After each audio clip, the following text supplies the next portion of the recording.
kapalit, Sekgo, mas maganda po talaga na matanong po namin kasi marami po mga netizens, marami mga kababayan natin na medyo naaalarma kasi samot-saring mga opinyon, espekulasyon ang nababasa nila, napapanood nila sa mga YouTube channels, no, at sa ibang mga social media platforms. So, ang tanong po muna natin, Secretary Go, ano po ba yung difference natin sa ibang bansa sa Asia, kagaya po ng Vietnam, na may 20% po na tariff rates na ipinataw ang US? Yeah, magandang pagkakataon to, no, para ma-debunk po natin lahat ng fake news. At on Vietnam, Vietnam has two rates. Their base rate is 20%. And if they have transshipments, meaning products from another country, ang rate nila ay 40%. So dalawa pong rate ng Vietnam. 20% kapag gawa sa Vietnam, 40% kapag ang produkto ay malaking porsyento ng produkto ay galing sa ibang bansa. So, at ang gusto kong talagang ma-stress ngayon ay binigay ng Vietnam sa Amerika lahat. Full market access ang tawag doon. Mababasa ninyo lahat yan, mga mahilig sa fake news. Mababasa nyo yan. Full market access ang binigay ni Vietnam. In short, binigay na ni Vietnam lahat sa Amerika. At ang kapalit ay 20% at 40%. Sa atin po, 19% at hindi po natin binigay lahat. Okay. Maganda pong balita yan. Ito naman po, sa Indonesia po, na 19% din po, kagaya natin, ano po yung pagkakaiba natin? Yun, ang Indonesia rin, binigay din nila full market access. In short, binigay rin nila lahat. At ang kapalit nun ay 19%. At marami pang ibang pinangako ang Indonesia sa Amerika. Mababasa niyo po yun sa news. For example, nangako pa ang Indonesia na bibili sila ng 50 Boeing planes from America. Malaking bagay po to. Wala po tayong ganung pinangako. Okay po. May mga concern ng ibang politiko at mga ulat na maaapektuhan ang agricultural industries dahil binuksan daw natin sa US itong mga produkto natin na nandito sa Pilipinas. Gaano po ito katotoo? Hindi rin po to totoo. Magagaranti ko po sa inyo, talagang pinag-aralan namin lahat ng mga malalaking industriya natin sa Pilipinas. Lahat ng where we are a significant market producer. Hindi po natin to sinama sa binigay sa Amerika. So talagang binusisi po namin yan ng DTI. Ano yung mga produktong kailangan natin iprotektahan? Ano yung mga farmers natin na kailangan natin protektahan? At pinotektahan natin lahat po yan. Kasama po ba dito ang pagprotekta sa industriya ng asukal or sugar? Yes, sugar is not included in the concessions we grant. How about po yung corn? Kasama po ba sa pinoprotektahan natin? Yes, kasama din ang corn. Wala rin siya sa binigay natin. Okay, yung pong bigas? Yes, pinotektahan din po natin. Hindi rin yan kasama sa binigay natin. Yung pong manok? Yes, hindi rin natin yan sinama sa binigay natin. How about pork po? Yes, hindi rin po yan kasama sa binigay natin. Yung Lahat po ng binanggit nyo, no? Lahat ng mga produkto na yan, hindi natin tinanggal ang taripa ng mga produkto na papasok sa Pilipinas. So, As is po lahat yan. So protektado po pala yung agricultural sector po natin. Yes, ma'am. Malinaw na malinaw po yan. Ito pong seafood po, mga isda, kasama din po ba ito sa poprotektahan natin? Of course, yes. It is also not included in the concessions that we gave out. So wala po pala silang dapat ipag-alala, lalo na po yung mga magsasaka natin at mga mangingisda. Ay talaga po. Alam mo, marami kasi talagang fake news, maraming chismis, maraming maling akala. Lahat po ng binanggit nyo, rice, sugar, corn, fisheries, pork, chicken, hindi po natin tinanggal ang taripa ng mga yan. Kaya yung mga nag-aalala tungkol sa mga produkto na yan, huwag po kayong mag-alala. Hindi po totoo ang akala ninyo. Ayan po, salamat po dyan. At ayon din po kay Presidente, nagbukas daw po tayo ng pharma. Ano po yung comment nyo dito?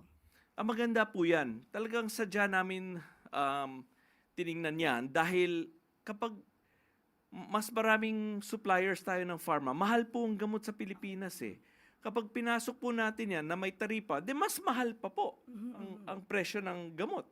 So kapag tariff-free po ang gamot, makakababa po yan ng presyo ng gamot sa ating bansa.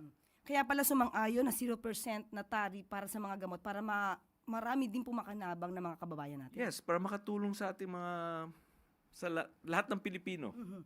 Binuksan din daw po natin sa automobile ang 0% tariff. Ano po yung komento natin dito? Yes, ganito kasi po 'yun, no? Katulad ng sinabi ko kanina. Tiningnan natin ano yung mga industriya natin sa Pilipinas at yung mga industriya natin na gumagawa tayo ng mga bagay, pinotektahan po natin 'yan. Alam naman po natin hindi tayo gumagawa ng kotse. Hindi naman tayo gumagawa ng automobile sa Pilipinas.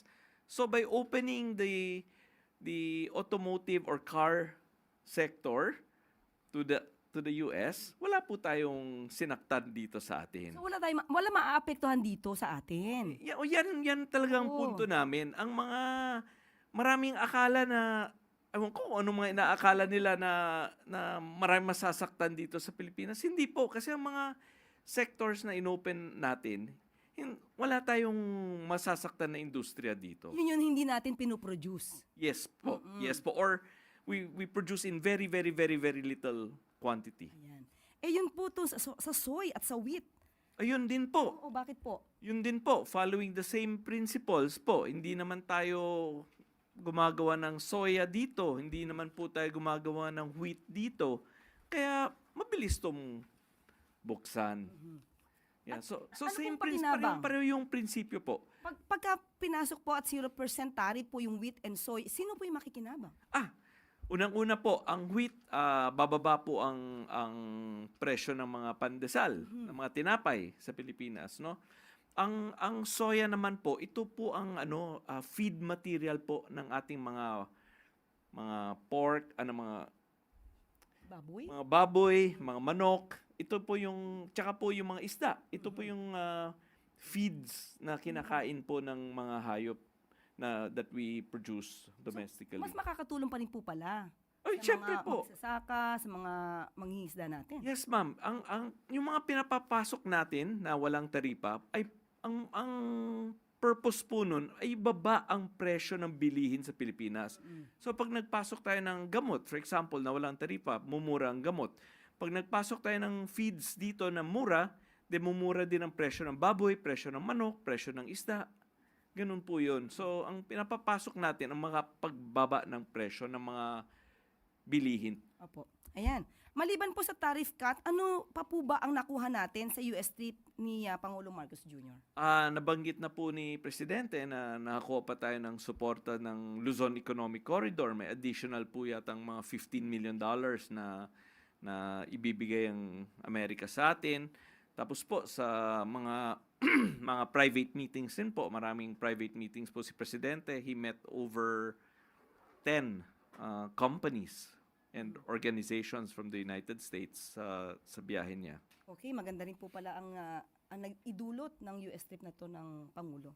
Yes, ma'am. At nabanggit na po niya na ang halaga ng mga investment commitments na nakuha niya at nakapag-announce na rin po kami sa media just yesterday or today po. Sorry, nawawala ako sa oras na yun. Kakauwi lang po kasi kanina Kakauwi 6 lang. a.m. lang po. So hindi ako sigurado kung kailan lumabas, pero may na-meet po kaming isang hospital group, no? Na magtatayo ng isang malaking hospital sa Pilipinas. Ang commitment po niya ay $500 million. So ano po talaga to? World-class hospital, world-class medical facilities po. Naku, sana talaga magtuloy-tuloy po ang magandang balita na to.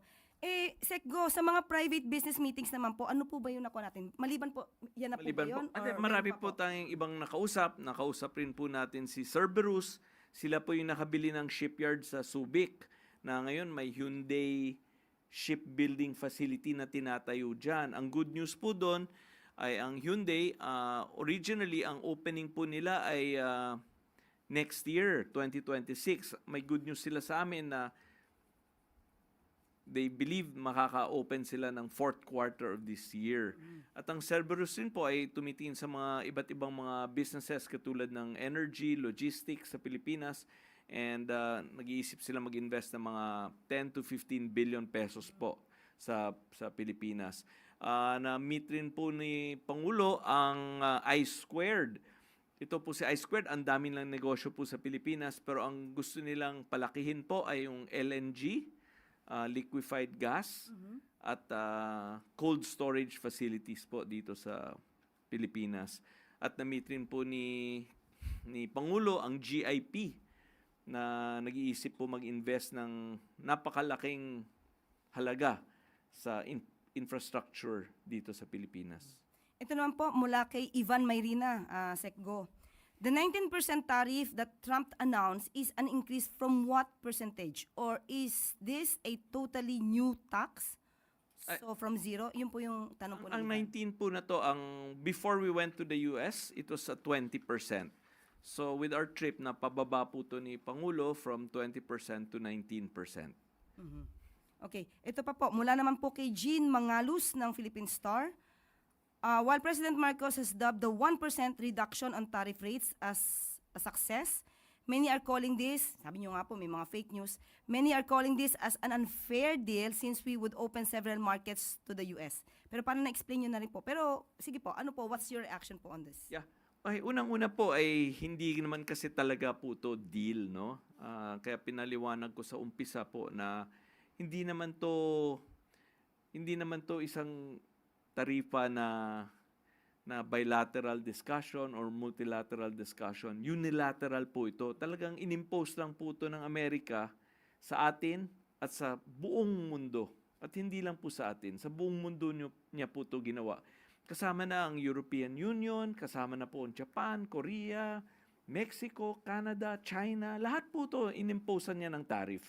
So, hindi naman tayo nag-iisa dito. So, Sir Secgo, sabi niyo po kanina, hindi naman po tayo magbabayad. Hindi tayo magbabayad doon 19% na tariff. Kundi mga nag-i-import sa Amerika, most probably, baka mga US citizens pa po ang magbabayad dito. So, can you elaborate on that po? Na example po, kung mag-export po tayo ng isang bagay from the Philippines, let's say, ang halaga niya ay $100. Pagdating po niya sa Amerika, ang bumibili from America, kailangan niya magbayad ng $19 na buwis sa Amerika. So, ang cost po niya sa Amerika ay $119 para sa produkto na yan. At kung ibebenta niya po to sa mga citizens ng Amerika, kailangan niya kumita, di ba?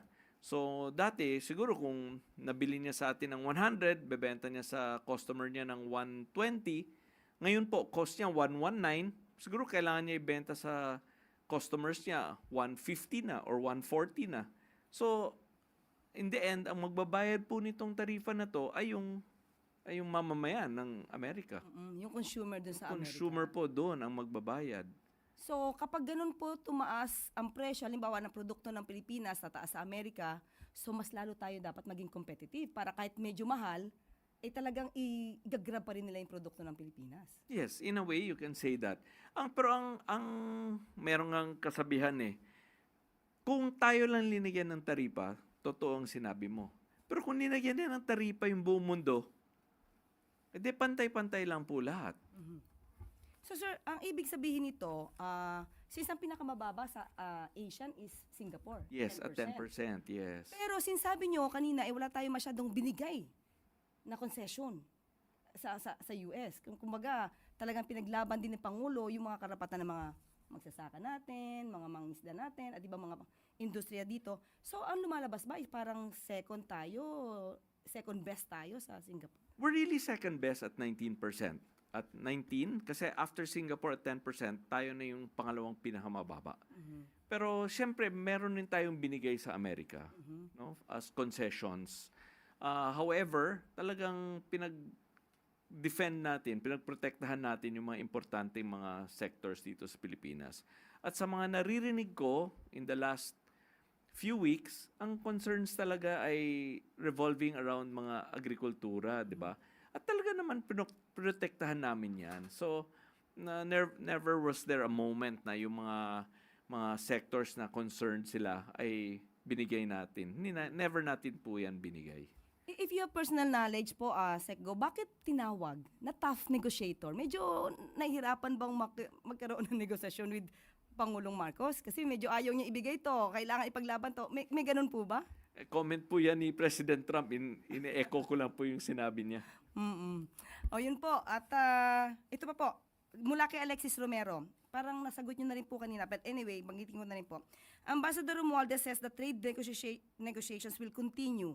So, parang sinabi niyo po, opo, hindi pa po tapos ito. What are the desired outcomes of those negotiations? Well, yeah, nabanggit ko na po kanina na hindi pa to tapos. Maraming pang kailangan pag-usapan. Lahat ng fine print. Parang kontrata po ito eh. Maraming pang detalye yung kailangan natin ayusin. At syempre, pinaglalaban din natin yung mga ibang mga sectors natin dito sa Pilipinas that are exporting to America.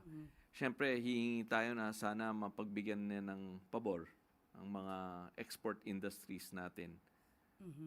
So, kailangan din po rin na natin itong pangalagaan din. Of course, of course. At yan po mga kababayan, naliwanagan po tayo kung ano ang katotohanan mula sa mga taong tunay na nakakaalam at mismong kasama ng Pangulo sa meeting with US President Donald Trump. Huwag po tayo maniwala sa mga haka-haka at espekulasyon ng iba na hindi naman alam ang kabuuang naganap at wala mismo sa US trip ng Pangulo.